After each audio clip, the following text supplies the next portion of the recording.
8ចាញ់ទៅទៀតហើយបាទជើងទី2បាទចឹងថតមកផ្លេចសូមឲ្យកីឡាករយើងប្រឹងបាទមិញយើងមានចាប់ឆ្នោតពីគូហើយចាប់ឆ្នោតជ្រើសរើសខែទឹកទៅលើនេះតាមជើងទេបាទ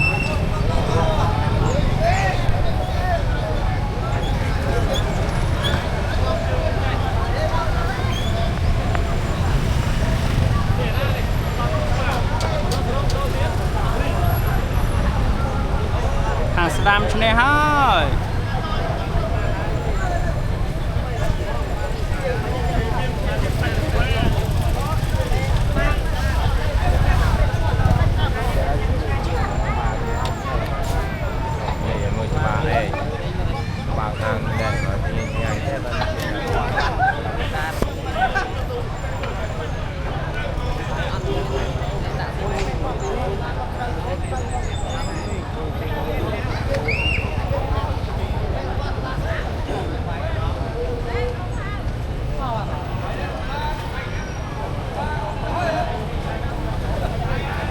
អ៊ំទៅដល់ឡើងស្ពាននោះមិនឃើញឈ្នះចាញ់ទេមែនចុងហើអស់ហើយនៅខាងឆ្វេងអស់ហើយ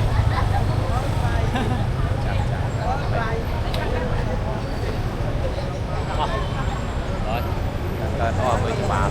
បាយលេងស្រស់គ្នា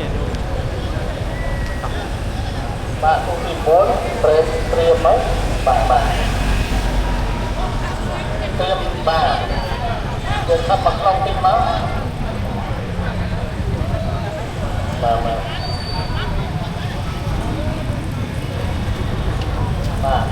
មើលទៅខាងលើម្ដង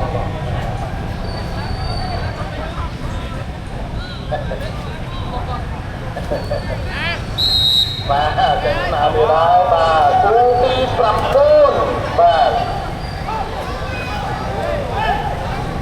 បាទចឹងសុំគូទី10ក៏សុំឲ្យត្រៀមមកចូលតាមទឹកទៅហើយខែសហគ្រិនវិញពេកនៅតែទឹកខាងលិចបាទ